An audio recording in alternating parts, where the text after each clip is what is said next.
Okay, welcome to the second video in this series where we're talking about knowing your numbers. We have 3 videos in this series: budgeting, estimating, and job costing.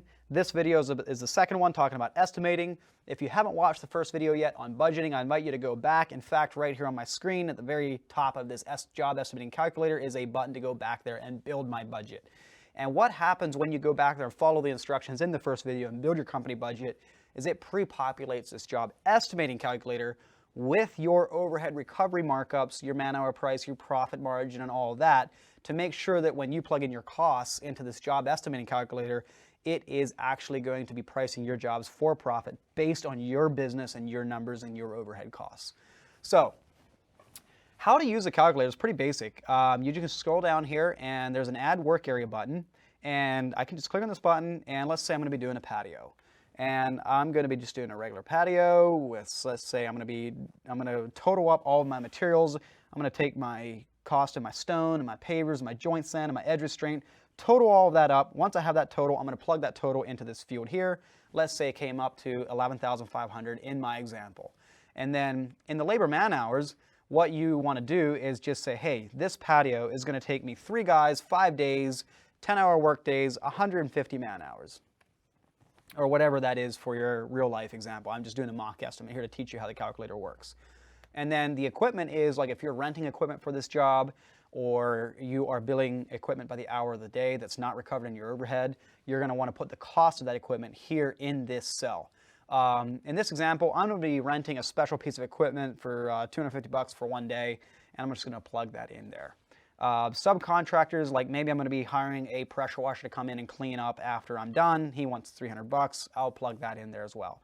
Again, if you're recovering all of your equipment in overhead and you're not renting anything, you can leave the equipment one at blank at 0. If you're not using any subcontractors, you can leave that one blank at 0 as well. But pretty much every job has materials and labor. So those are the ones that we pretty much always have in every work area. And then I'm just going to hit save.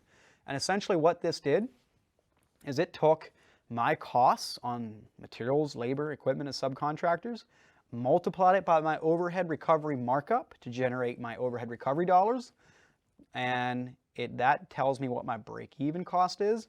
Then it adds my profit margin to that to come out with my final cost to my customer, and that final cost to the customer is what I have to put on the proposal to my customer for this job to cover my costs and my overhead and my profit. Now, I could charge more. Like, I could round that number up there that's $22,736. I could round that up to 23. You can charge more than this number, but you can't charge less. If you charge less, you will be losing your profits. You won't be making the money that you said you want to make on your company budget calculator in the previous video.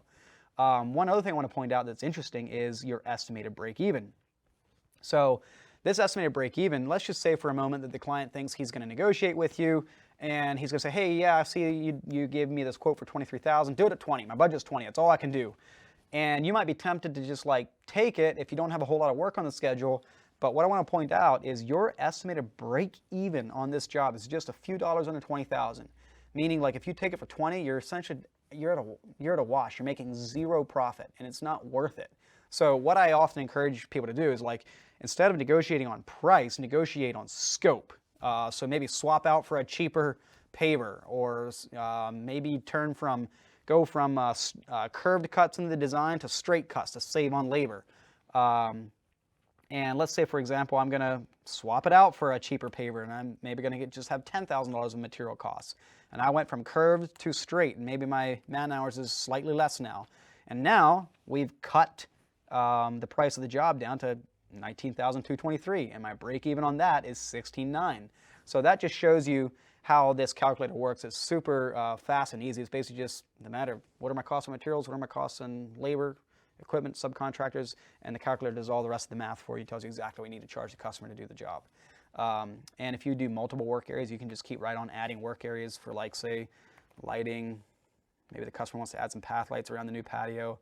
I got $1,500 in fixtures. It's going to take me about 15 man hours to put that all together. No equipment, no subs, done. And okay, so if the client wants to do that too, it's another 2,600 bucks. So yeah, and you can just use this estimated calculator in that fashion for as many work as you want. Now that you have the price and you're taking this price to your customer on a proposal, and you go start work on the job, I want to talk about prepping for the next step in job costing in the third video. So you're going to want to keep track. This is all your estimated costs and estimated hours and estimated equipment. So you're going to want to keep track on actual costs of materials. So keep every receipt in a folder. You're going to keep track of how many hours you have on every single job. So each day, write down, like, hey, we had 32 man hours today. We had 24 man hours today.